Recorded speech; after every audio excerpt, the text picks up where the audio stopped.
Olá, seja bem-vindo à nossa 18ª aula de inglês, class number 18 for Absolute Beginners. Então, as aulas de inglês aqui são para iniciantes absolutos, ou seja, quem realmente está começando do zero. Então, estamos aqui na aula número 18 com vocês, onde veremos dois temas. The Past Participle, ou seja, passado particípio, uma introdução, ele é um tema um pouquinho, não vou dizer complexo, mas é um tema que vai mais algumas aulas aí, pelo menos uma, né, para a gente concluir. E prepositions, sim, preposições, que esse sim é um tema extremamente complexo, pipinoso mesmo, e a gente vai fazer uma parte 1, né, part 1, falando sobre location, ou seja, sobre lugares, quando a gente usa preposições sobre lugares. Já chegamos lá.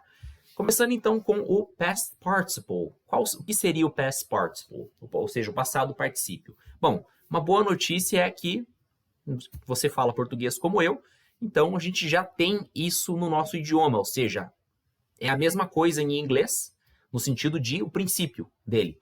E o que seria? Vamos lá. A gente já viu em algumas aulas atrás o simple past, ou seja, o passado simples. Né? No exemplo que eu tenho aqui com dois verbos, do e make. A gente tem, no caso do do, o did, que quando eu falo I do, eu faço, ou eu executo nesse caso. I did, eu fiz, eu executei. Né? E o make, que também é o verbo fazer, mas no sentido mais de fabricar, make, made. Tá? Aqui eu quero trazer dois exemplos, digamos, dois pontos principais para se entender do past participle. Em alguns verbos, como é o caso do verbo make, o simple past e o past participle são a mesma coisa. Né? Aqui a gente tem made e made. Tá? E no caso, em alguns a gente tem uma modificação, seja pequena ou seja enorme, como é o caso do do aqui. Did, no simple past, e o done no passado particípio, past participle. Beleza? Mas o que significa isso? Significa basicamente, no caso do done, feito. Né? Do made, fabricado, feito.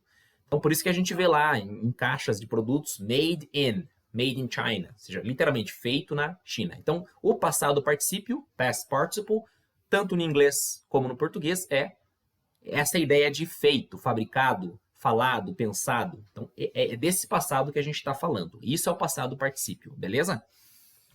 Vamos ver dois exemplos aqui. This product is made in Japan. This product is made in Japan. The class was done without me. The class was done without me. Este produto foi feito no Japão e a aula foi feita, né, aconteceu, foi executada sem mim. Beleza? Acho que nesses dois exemplos aqui dá para matar a charada, né? No sentido de essência, ele não tem segredo algum, porque como eu já abri falando, a gente tem a equivalência aí na nossa língua portuguesa. Então vamos agora para a segunda parte, né? Perdão, ainda no tema de past participle, beleza? Então aqui eu trouxe essas tabelinhas que eu vou passando e eu peço que você pause o vídeo para poder lê-las, né? Que basicamente são as tabelinhas que todo aluno vai ter que estudar, se é que já não estudou, e, é claro, mais importante, memorizar. Tá? Então, isso é preciso memorizar, ter esses verbos na cabeça, tá? Porque sem eles você inevitavelmente não vai conseguir falar bem inglês. É claro que você, para começar, não vai precisar saber todos eles, mas pelo menos os principais. Aí, tá? Eu não trouxe tradução nessas tabelas, aí deixo a teu critério pesquisar aí qual é o significado de cada um dos verbos. O que eu quero apontar aqui desses verbos? Então, a gente vai trabalhar sempre com 3 colunas, tá? Coluna do verbo normal. Olha, pessoal, antes até de dar sequência, é importante sempre dizer que o inglês não é como o português no sentido de... em muitas formas, né? No sentido de... aqui, a gente, em português, tem, por exemplo, uma forma que a gente chama de infinitivo. Por exemplo, eu falo é a forma conjugada do verbo falar. Falar é infinitivo. Então, em inglês, essa primeira coluna a gente poderia dizer que é o infinitivo também. E, é claro, a forma presente, tá? Então, eu tenho ali, por exemplo, o verbo come. Eu posso falar que é vir. Mas se eu coloco numa frase, I come, eu venho. Beleza? E na segunda coluna a gente tem o passado simples, o past simple, ou simple past. Que, por exemplo, came. Aí sim, aqui eu não vou ter o significado de vir, né? Não vou poder falar que isso é vir, e sim apenas vim, veio, viemos, enfim, dependendo da conjugação, né? Por exemplo, I came, eu vim. We came, nós viemos, e assim por diante, tá?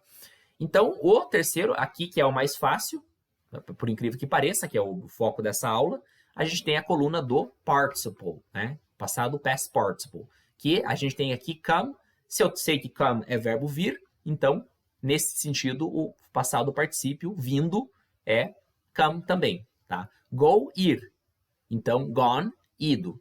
Break quer dizer quebrar. Então, broken quer dizer quebrado. Have quer dizer ter. Had, tido. Choose, escolher. Chosen, escolhido. E assim por diante. Beleza? Essa é a ideia do past participle. Beleza? Então, aqui entramos na segunda parte da nossa aula, que é sobre as prepositions, sobre as preposições. Como eu falei já, esse tema é bem complexo. Ele vai, digamos, ser necessário estudá-lo aí nos níveis intermediário e avançado, não só no nível básico. Então, eu recomendaria de início você não se preocupar muito, né, e tentar absorver os conceitos que eu vou passar para você nesses slides, beleza? Bom, lembrando que eu estou falando aqui apenas das preposições no sentido de localização física, ok? Não vou falar aqui de localização abstrata ou simbólica. Então, estamos falando de coisas materiais. Então, começando pela preposição in. Então, a gente tem, por exemplo, in a room. Literalmente, em um quarto. In a car. Literalmente, em um carro.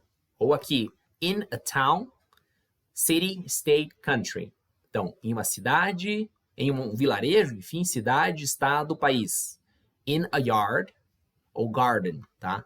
Aqui yard, garden é americano e britânico, significa quintal, tá?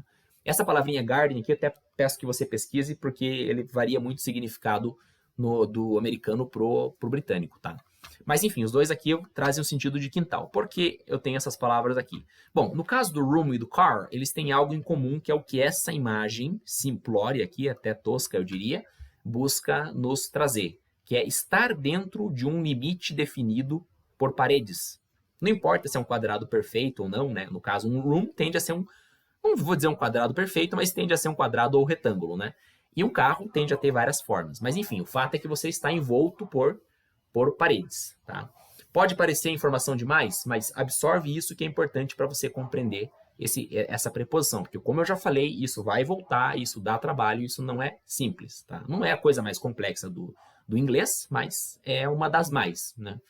Vamos colocar, se tivesse um top 10, acho que as preposições estariam lá, penso eu. E no segundo exemplo aqui, de cidade, estado, país ou jardim, a gente está falando de território, tá? Então, eu estou dentro de um território delimitado.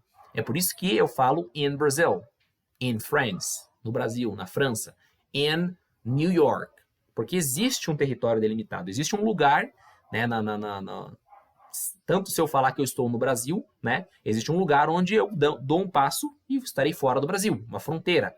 O mesmo vale para a cidade, o mesmo vale para estado e o mesmo vale para bairros, condados, enfim, tudo onde a gente tem ou quintal, casa, onde tem um limite delineado, beleza? Vamos para a segunda preposição, at. At, ela sempre vai nos puxar o conceito de algo aberto. Num parque, por exemplo, um lugar onde se tem, ao contrário do in, que a gente tem as paredes fechadas, aqui não, que a gente está no conceito aberto. Então, qual que é o sentido do at? É próximo a, tá? Não está dentro e não está sobre a coisa em questão, o objeto em questão, a referência em questão, mas está próximo, geralmente em frente ou ao lado, né? Por exemplo, aqui, at the bus stop. A gente fala em português no ponto de ônibus, né? Mas, é claro, né? Em inglês a gente vai falar at the bus stop, se está próximo, se está ao lado. Um outro exemplo também parecido é o at the door, né? Aqui a gente já tem em português, estou à porta, né? A gente pode falar na porta, mas o correto mesmo é à porta, né? Então, at the door. At the traffic lights, no semáforo ou ao semáforo, próximo dele. E aqui o mais interessante, at the table ou desk, tá? Table é mesa e desk é mesa de trabalho, tá? Então, at the desk.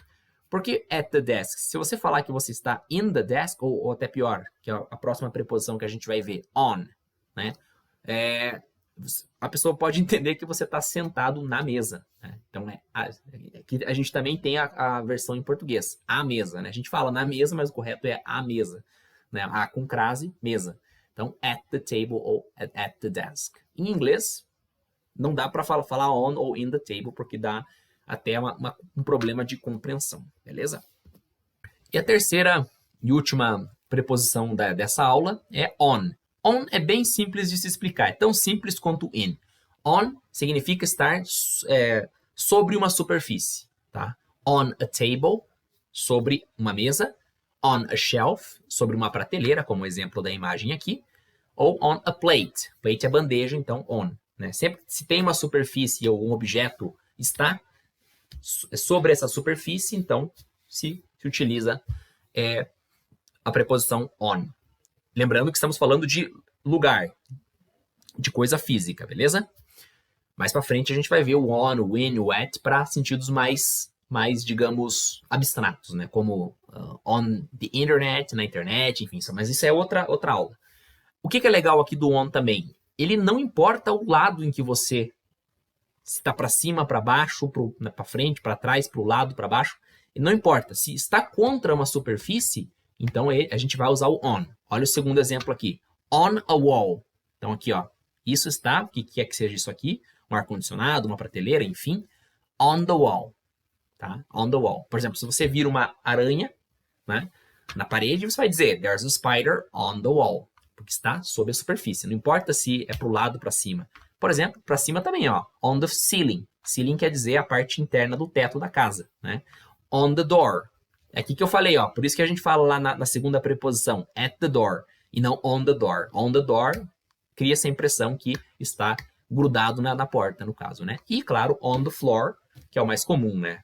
Tudo fica no chão aí. Floor é piso, tá? Floor, aqui, essa palavrinha aqui. É piso, então on the floor. Beleza? É isso para essa aula. Nos vemos na próxima e até lá.